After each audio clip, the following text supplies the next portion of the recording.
Journée nationale de reconnaissance à Dieu, édition 3, hier au Togo. Des milliers de Togolais ont pris d'assaut le stade de Kégué pour témoigner leur gratitude au Tout-Puissant pour 12 mois de bienfaits. Et le chef de l'État Faure Sazimna Nyazingbe s'est joint à cette communion. Depuis 8 ans de mise en œuvre du projet de cantine scolaire au Togo, les objectifs sont-ils atteints, notamment celui de nourrir plus de 80 000 élèves de près de 300 établissements scolaires de localités où le taux de scolarité est le plus bas dans notre pays. La réponse tout de suite dans ce journal. Et puis, jour de référendum sanglant hier en Centrafrique.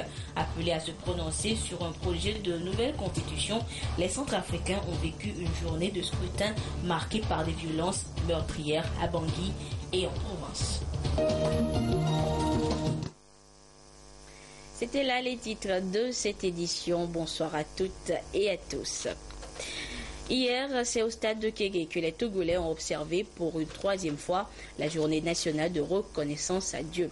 Une rencontre devenue annuelle pour témoigner la gratitude de tout un peuple à Dieu le Père. Et le chef de l'État Faure Sazimna Nyazingbe a uni sa voix à celle de milliers de fidèles hier en une prière. Retour ce soir sur les temps forts de cette célébration avec Aimé Abalo et Pierre Sousoupan.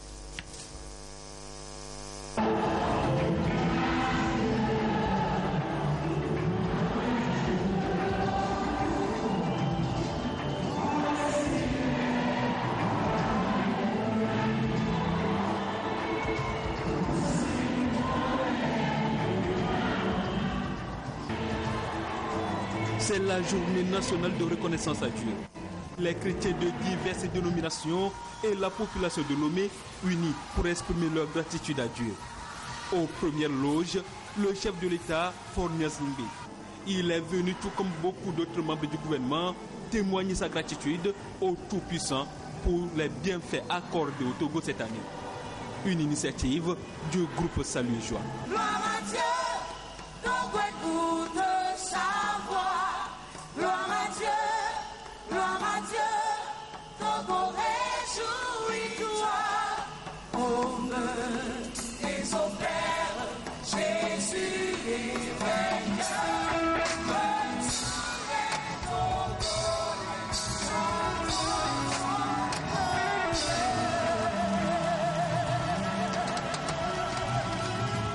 Dieu aime les cœurs qui le reconnaissent comme étant le Dieu pourvoyeur et il les bénit davantage. Et ça a été un grand succès pour nous de constater que le premier responsable de ce pays a été dans l'événement. Le Premier ministre également. Beaucoup de ministres, les honorables députés et d'autres patrons de ce pays. C'est cela, pas une victoire pour nous, mais pour le Seigneur. Prière, chants et danses, chacun a su dire merci Seigneur.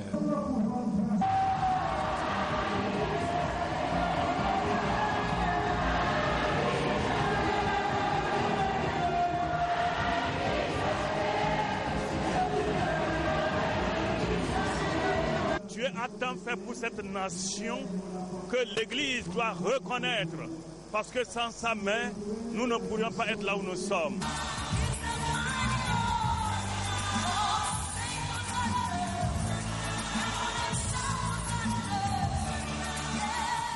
Cette 3e édition a permis de prier pour les autorités afin que Dieu leur accorde la sagesse de Salomon.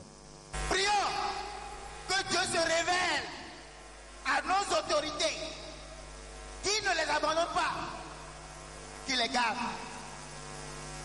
Prions qu'il les rapproche de lui-même, qui les inspire, qui les influence, qui les protège surtout.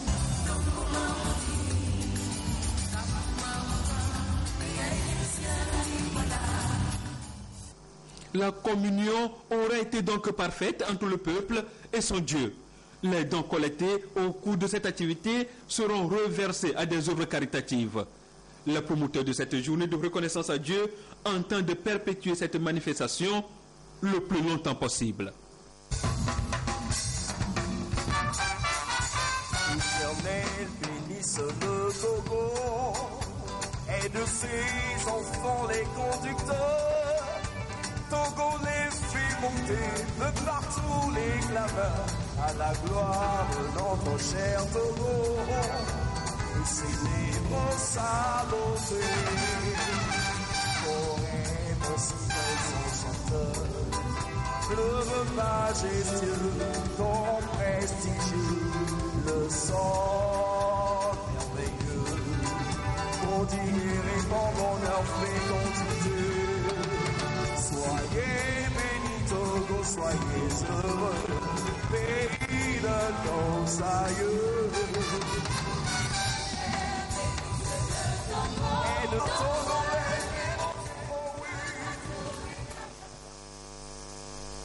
C'était donc là l'ambiance qui a régné hier au stade de Kégué. C'est depuis 2006 que le Centre d'échange d'informations sur la biodiversité du Togo a été créé. Un centre qui a pour ambition d'œuvrer pour une meilleure conservation biologique dans notre pays. L'initiative dispose également d'un site web qui depuis longtemps était resté inactif. Et ce matin, il était question de renforcer les capacités des contributeurs nationaux pour réanimer le site. Ils mettent des informations sur la biodiversité pour contribuer à l'atteinte des objectifs de la stratégie et du plan national. Les précisions avec Antoinette Romao. Va voir. La biodiversité joue un rôle important dans le fonctionnement des écosystèmes et dans les nombreux services qu'ils fournissent. Ces services comprennent le cycle des éléments nutritifs et le cycle de l'eau, la formation et la rétention du sol, la résistance aux espèces envahissantes, la régulation du climat. Cette biodiversité est bien souvent menacée par le comportement des êtres humains. Depuis 1992, le Togo a adopté la Convention sur la diversité biologique afin de limiter les pertes drastiques de son écosystème. Des dispositions ont été prises comme par exemple la création du Centre d'échange d'informations sur la diversité biologique CHM depuis 2006 et son site web. Longtemps inactif, le site web CHM Togo sera redynamisé grâce aux compétences de ses contributeurs nationaux. Au Togo, vous avez la stratégie nationale et le plan d'activité pour la biodiversité. Le centre d'échange d'informations, c'est l'outil pour suivre quelle est l'implémentation de cette stratégie ici au niveau togolais. Avec cette suivi par l'Internet, c'est aussi plus facile pour rapporter à votre gouvernement, au secrétariat de convention et aux autres conventions, quelles sont les activités que le Togo fait par rapport à la biodiversité. On essaie avec cet atelier de diminuer les gens pour partager les informations pour que le Togo puisse mieux faire sa politique au niveau national et ses obligations au niveau international. La mise à jour du site web sera un plus dans la préservation et la conservation durable de la biodiversité, un sujet qui a été au cœur des discussions lors de la 21e conférence des parties sur le climat COP21 à Paris, où des engagements ont été pris pour sauver la planète en limitant le réchauffement de la température mondiale à 1,5 degré Celsius avant la fin du siècle. Et nous reviendrons tout à l'heure sur ces engagements de la COP21 et les retombées pour notre pays dans le courant de cette édition. Et notez, biodiversité également, notez qu'il y a 4 ans, la filière animale a été relancée dans notre pays. Et c'est à travers le projet d'appui au secteur agricole PASA. Plus de 13 000 éleveurs à travers le pays ont reçu l'appui de ce projet et qui a permis d'agrandir leur cheptel. Les conséquences immédiates. L'entrepreneuriat rural est promu dans les régions bénéficiaires. Beaucoup d'éleveurs tentent de se professionnaliser dans le secteur et visiblement, ça marche, comme nous le dit Pierre Sousoupo dans le tout premier dossier de cette édition. Regarde. Le monde a connu ce qui semblait être un retour à des périodes des crises alimentaires des années 70 et 80. Vite, des solutions d'urgence et durables ont été envisagées. Et le Programme national d'investissement agricole et de sécurité alimentaire PNIASA se trouve être un cadre idéal où les actions sont convergées pour un objectif commun, éradiquer la pauvreté surtout en milieu rural. L'attention sera alors focalisée sur la croissance de la productivité agricole et la promotion de la filière animale à travers le projet d'appui au secteur agricole au Togo. À Nié, dans les plateaux. Dans cette ferme, c'est une véritable entreprise de petits ruminants qui tourne au quotidien depuis bientôt 5 ans. Un domaine, un bureau et des employés. Karim, cet ancien mécanicien auto, n'est pas peu fier de son bétail.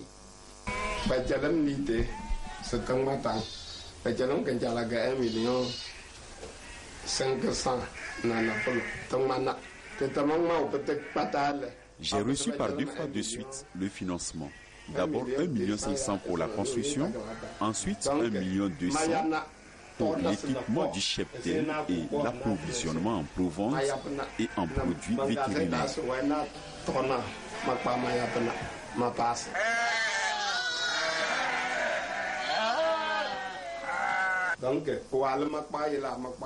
Grâce au PASA, je dispose aujourd'hui de cette ferme.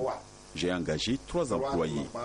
Avant que PASA ne me vienne en aide, je me débrouillais et difficilement je réussissais. Karim connaît ses brebis et ses brebis le connaissent. À l'origine de son succès, la maîtrise des techniques d'élevage et la mise en œuvre des conseils des techniciens. Si beaucoup de cheptels comme celui-ci ont réussi, c'est bien grâce au projet d'appui au secteur agricole, PASA. 13 000 éleveurs et plus de 650 000 ménages ont été ciblés. Parmi les bénéficiaires, Tindjin, un autre cas de réussite. Maître de cette concession, il a tout abandonné au profit de l'élevage des bovins. Quand j'ai commencé par faire cet élevage, j'avais des difficultés. Après tout, j'ai bénéficié du bélier du projet PASA dont le voici. Et quand il est introduit dans mon troupeau, j'ai constaté que les enfants sont vigoureux. Je prie Dieu que si cela marche, je puisse développer cet élevage, même après avoir des agents qui puissent m'aider. Pour atteindre les résultats escomptés, des garde-fous ont été posés. Il s'agit de recapitaliser les cheptels, promouvoir la santé animale à travers l'amélioration du contrôle des maladies à haute incidence. Nous appuyons les producteurs dans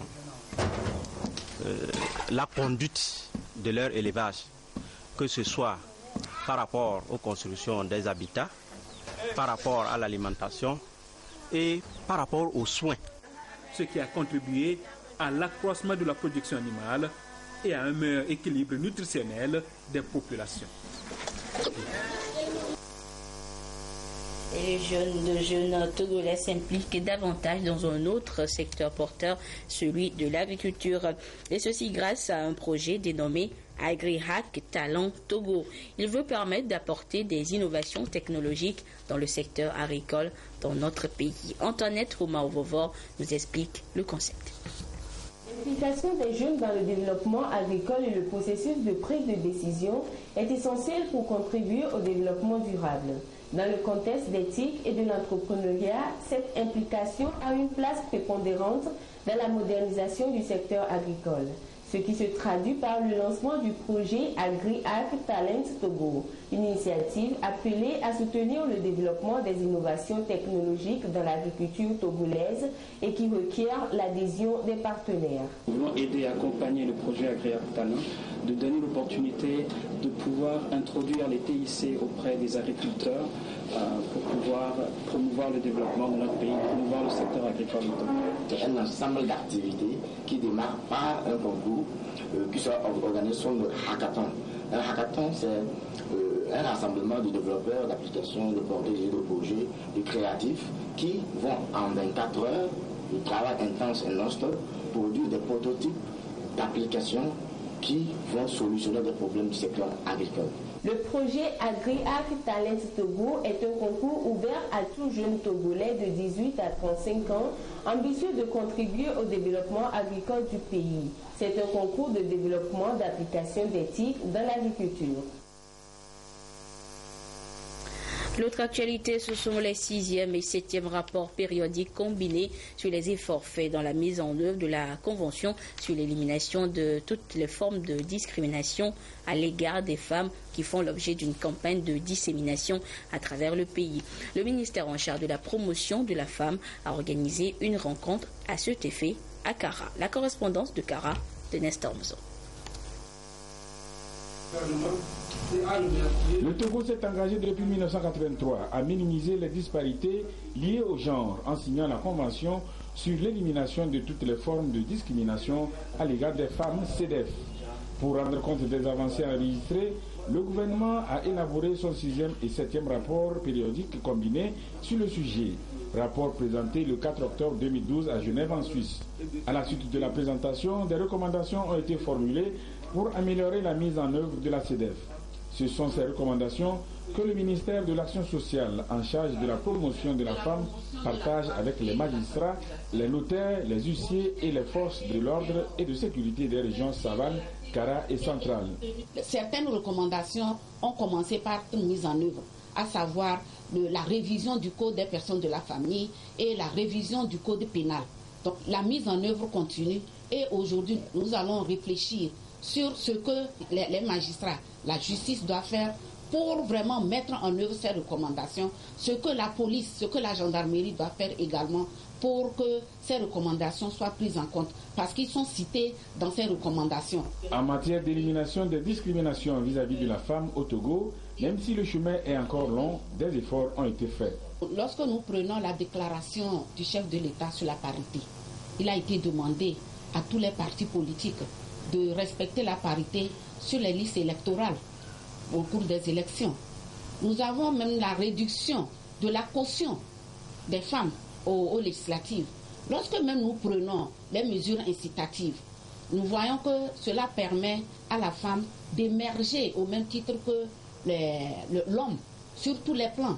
Même lorsque nous prenons au niveau de l'éducation, dans le secondaire, nous avons même la réduction des frais scolaires au niveau des collèges. Bientôt, le Togo va présenter son 8e rapport sur l'exécution de la CEDEF. Ce rapport doit à son tour préciser ce que le pays a fait de nouveau depuis 2012 pour lutter contre les discriminations à l'égard des femmes. La COP 21 s'est achevée il y a quelques jours sur une note d'espoir.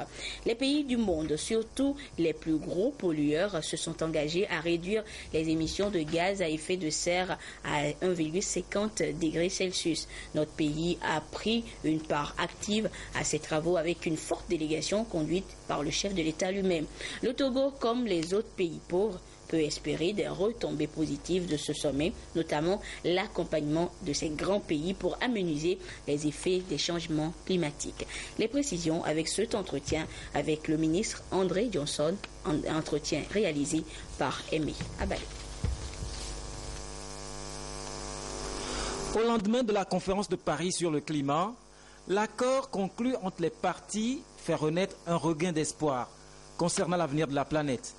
Même si ce test dispose d'une période moratoire d'environ 4 ans pour sa ratification et sa mise en œuvre effective, l'engagement de limiter le réchauffement climatique en dessous des 2 degrés est un soulagement pour les défenseurs de l'environnement. Le Togo a pris une part active à ce sommet à travers une forte délégation conduite par le président Faure Gnassingbé. Quand on sait également que le Togo a été de ces pays-là qui ont élaboré leurs contributions prévues, déterminées par pays, avec un catalogue ou un portefeuille de projets ou de programmes de développement. Donc le Togo se devait d'être là-bas parce que conscient également qu'il y a péril dans la demeure s'agissant de l'avenir de notre planète. En effet, le Togo, tout comme les autres pays, est également soumis aux effets pervers des changements climatiques. Montée du niveau de la mer, perturbation du cycle des saisons, érosion côtière, inondations, des défis objets de vives préoccupations qui ont suscité en marge du sommet d'autres rencontres entre partenaires. Cette participation aussi a vu la présentation de la 3e communication du Togo, a vu également aussi la déclaration du Togo quant à son engagement et quant au soutien du groupe des 77 plus la Chine et plus le groupe des PMA, c'est-à-dire les pays les moins avancés. Il y a aussi lieu de préciser qu'il y a eu des side events au cours desquels le chef de l'État est intervenu. Je donnerai l'exemple justement du lancement du business plan de la Banque mondiale et au cours duquel le chef de l'État a eu un cri de cœur en disant que cela suffisait de se contenter des séminaires, qu'il fallait passer à l'action. Et il a fait un bon plaidoyer s'agissant justement de problèmes de l'érosion côtière auxquels nous sommes confrontés. J'ai participé personnellement aussi à un panel de la Banque mondiale au cours duquel j'ai eu à réitérer le souhait du Togo de voir ce problème être pris en compte le plus sérieusement du monde. L'accord est bel et bien conclu, les politiques crient victoire, des associations restent dubitatives sur certaines clauses, mais les pays les moins avancés en tirent quelques avantages. Au nom d'une certaine justice climatique, ils seront accompagnés par les grands pollueurs dans l'atténuation des effets pervers de ces changements climatiques et dans la promotion des énergies renouvelables. Après le tintamarre du sommet, l'heure est à l'appropriation effective des enjeux de ces dérèglements de la nature. Le gouvernement togolais entend donc renforcer son partenariat avec la société civile pour l'intensification des sensibilisations, tout en œuvrant également à l'introduction de ces notions dans les curricula scolaires en vue de laisser à la postérité une planète saine ou à la limite moins polluée que celle des aînés. Éducation à présent avec ce projet que je vous annonçais dans les titres, démarré depuis 2008 avec la mesure de la gratuité à l'école primaire. Les cantines scolaires ont pour but d'améliorer les conditions d'études dans les localités les plus vulnérables et où les taux de scolarisation sont les plus faibles. Débuté timidement avec quelques écoles dans les régions des Savanes et de la Kara, le programme des cantines scolaires couvre aujourd'hui plus de 300 établissements scolaires du primaire sur toute l'étendue du territoire national. Alors, 8 ans après de mise en œuvre des cantines scolaires, les résultats escomptés sont-ils au rendez-vous et quelles sont les perspectives? Des éléments de réponse dans l'autre dossier de cette édition signée Tchassena Baga. Une localité située à environ 20 km de la préfecture de Sékassé. Dans ce village, selon les chiffres du profil de pauvreté établi en 2011 par la Direction générale de la statistique et de la comptabilité nationale et le Programme des Nations Unies pour le développement, plus de 91% de la population vit en dessous du seuil de pauvreté. Le taux net de scolarisation est de 111% et le taux net d'achèvement du primaire est de 48%, très en deçà de la moyenne nationale qui est de 63,2%. Voilà autant de raisons qui ont milité en faveur du choix de l'école primaire publique de Fangorgo pour abriter dès 2009 une cantine scolaire. Et depuis que les enfants mangent un repas chaud à midi à l'école, les indices nutritionnels et scolaires se sont améliorés. Avant l'arrivée de la cantine, les parents et les enfants à la maison, et l'absentéisme des enfants nous posait de sérieux problèmes. Et même au niveau du travail, ça ne marchait pas. Quand la cantine est arrivée, l'année suivante, l'effectif de l'établissement allait à 266. L'année suivante, c'est parti à 303. D'autres critères comme l'éloignement des écoles des habitations, leur accessibilité, leur situation dans des zones sinistrées, de trafic d'enfants ou à fort taux de déperdition sont déterminants dans le choix des établissements pour abriter les cantines scolaires. L'école primaire publique de Lassahoudé, un village situé dans une zone montagneuse à plus de 15 km à l'est de la ville de Kara, répond à plusieurs de ces critères. L'école est dotée depuis 2013 d'une cantine scolaire au grand bonheur des apprenants. Les cantines scolaires sont bien connues parce que quand ils n'avaient pas ça, on va à la maison, les parents sont partis au champ. Des fois, on arrive à la maison et les l'heure même de revenir à l'école, on ne peut pas manger. Donc, les cantines scolaires nous aident beaucoup. Les initiatives récentes des cantines scolaires au Togo sont à mettre à l'actif de la Banque mondiale à travers le PDC+, du PNUD à travers le programme des communes du millénaire et de l'UNICEF. Il s'agit pour ces institutions internationales d'accompagner le gouvernement togolais dans la réalisation de l'objectif de l'éducation pour tous dans le cadre des mesures de gratuité de l'école primaire lancées depuis la rentrée scolaire 2008-2009. Ce programme qui cible l'éducation primaire, secondaire, les enfants en particulier, c'est vraiment une cible prioritaire pour nous. Comme vous savez, les enfants, c'est l'avenir d'un pays. Et donc, certainement, d'appuyer un programme de cantine scolaire, c'est d'appuyer le programme d'éducation. Un plat coûte 165 francs CFA par élève par jour, soit 29 700 francs par an par élève, ce qui fait environ 2 milliards 450 millions de francs CFA par an. La facture est payée par l'État togolais à hauteur de 1 milliard de francs CFA et le reste par la Banque mondiale suivant un mécanisme de financement décentralisé à travers des ONG locales qui assurent le suivi des opérations sur le terrain. Depuis le lancement des cantines scolaires en 2008 au Togo, le nombre d'établissements et d'élèves bénéficiaires n'a cessé d'augmenter d'année en année. Pour l'année scolaire 2015-2016, c'est un ensemble de 308 écoles réparties sur toute l'étendue du territoire national qui bénéficient des repas scolaires. En termes d'élèves, cela représente un peu plus de 82 461 enfants des écoles primaires et préscolaires. Après 8 années de mise en œuvre, les résultats semblent au rendez-vous. Un enfant qui étudie dans les bonnes conditions, c'est-à-dire il a son repas qui est bien, il peut également bien performer à l'école. Et nous avons constaté que dans les écoles, les écoles qui bénéficient de cantines scolaires, ces écoles sont plus performantes que celles-là qui n'ont pas vraiment cette chance d'avoir les cantines scolaires. Autant de résultats encourageants qui appellent à une extension des bénéfices des cantines scolaires à tous les établissements au Togo. Le gouvernement s'y attelle déjà. L'objectif, c'est que toutes les écoles qui vivent dans des milieux assez vulnérables puissent bénéficier de la cantine scolaire. Mais pour le faire, il faut une étude d'impact. Et avec la Banque mondiale et le PAM qui nous apporte également une expertise technique, nous allons mener rapidement cette étude d'impact et nous verrons dans quelle mesure étendre cette action aux autres écoles de notre pays. Cette phase d'extension s'appuiera sur la politique nationale d'alimentation scolaire élaborée et adoptée depuis 2013 avec le concours du Programme alimentaire mondial des Nations Unies. Hors du Togo, le référendum sur la Constitution hier en Centrafrique a été marqué par des violences à Bangui, où les combats ont éclaté dans le quartier majoritairement musulman du PK5. Des tensions sont également signalées en province, où un groupe armé a perturbé les votes. Retour sur une journée sanglante en Centrafrique. Ils attendent dans la cour de l'école l'arrivée des urnes. Une grenade explose au milieu de la foule. Pris de panique, les gens fuient.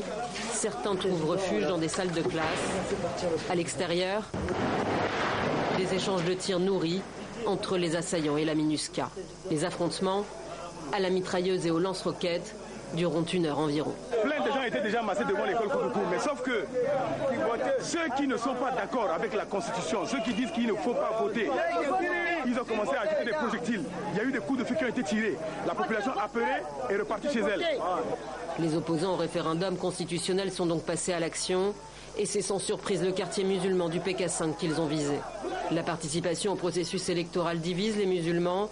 Les partisans de Noureddin Adam, ex-numéro 2 de la Séléka, le rejettent alors que d'autres veulent voter. Certains d'entre eux ont d'ailleurs manifesté devant le siège de la MINUSCA, inquiets de ne pas voir arriver le matériel électoral. Malgré le danger et des tirs sporadiques entendus tout l'après-midi, la population du PK5 a pu voter. Et l'un des rares candidats musulmans à la présidentielle, Karim Mekassoua, était parmi les électeurs juste avant l'attaque. Le kilomètre 5 vit dans l'insécurité. Mais à partir d'aujourd'hui, la détermination de la population est telle que ces rebelles, ces criminels vont reculer. C'est le début du commencement d'un changement radical. Au PK5, les bureaux de vote ont fermé à 16h et le dépouillement a immédiatement débuté. Dans le reste de la capitale, les opérations de vote se sont déroulées dans le calme, mais avec souvent beaucoup de retard dû à des problèmes techniques et d'organisation. En province, en revanche, plusieurs incidents ont été signalés, notamment dans le nord et l'est du pays, où ex-Séléka et anti-Balaka, opposés à l'adoption de la nouvelle constitution, ont empêché les gens d'aller voter. Retour en page nationale avec une information plus gaie, celle de l'anniversaire de l'école primaire laïque Les Poussinés, une école qui célèbre ses 25 ans d'existence cette année. Et une soirée culturelle a été organisée la semaine dernière pour marquer ce jubilé d'argent. Le compte rendu avec Robert Potogbe et Ramdan Bassin. Soirée récréative à l'Agora Senghor. Élèves, enseignants, parents d'élèves, tous étaient au rendez-vous pour célébrer le jubilé d'argent de l'école privée Les Poussinés. Tout a commencé en 1990 avec un effectif de 4 enfants. Et tout a marché comme sur les roulettes. Aujourd'hui, cette école fait partie de la tête de peloton des écoles primaires de l'inspection Lomé Centre. Depuis plus de 5 ans que j'étais à cette école, je dirais que c'est peut-être cette année qu'on a eu un élève échoué sur 56 élèves. Donc on a tenu 100% et on compte à maintenir toujours ce cap-là par la rigueur que nous avons dans cette école.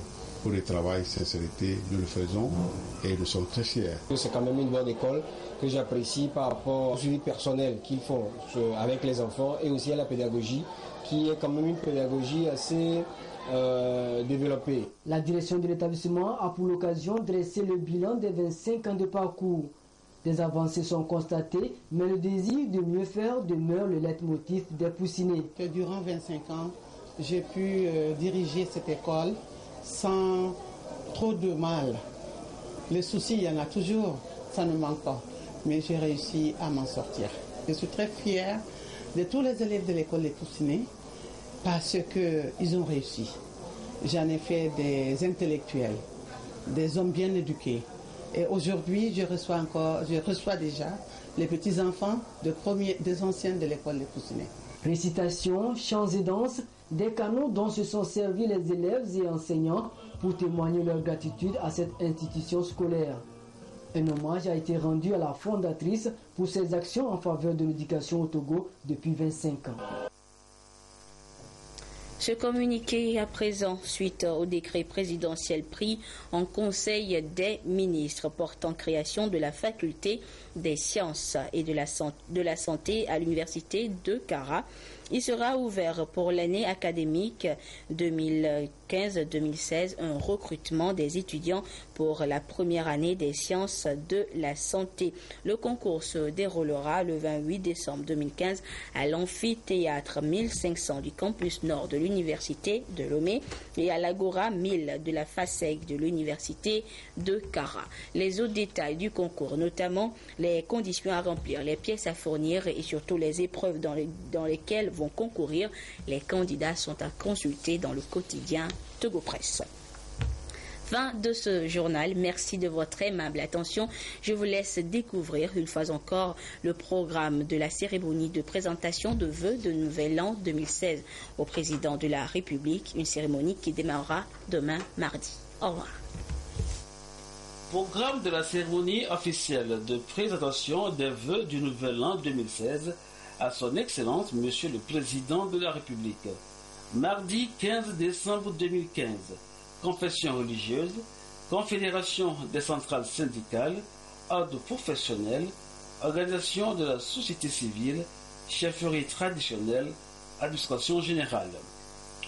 Nouveau palais, confession religieuse, 8 heures, délégation de la conférence épiscopale, 8h15, délégation du Conseil chrétien, 8h30, délégation de l'Union musulmane.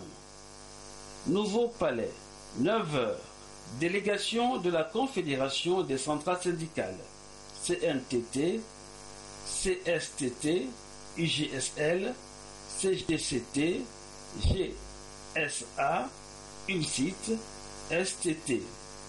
9h45, délégation des ordres professionnels, architectes, urbanistes, géomètres, médecins, dentistes, pharmaciens, vétérinaires, Chambre nationale des notaires, ordre des avocats, huissiers, commissaires-priseurs. 10h30, délégation des organisations de la société civile, REFAMP, GF2D, FONCTO, UONCTO, Association des retraités, Conseil national consultatif des personnes âgées, Conseil consultatif national des enfants, Fédération togolaise des associations de personnes handicapées, Fédération des organisations de défense des droits des enfants du Togo. 11h15, délégation de la chefferie traditionnelle. Nouveau palais, 12h, délégation des partis politiques, 12h45, délégation du secteur privé, Conseil national du patronat, AGET, Chambre de commerce et d'industrie du Togo, Chambre des métiers.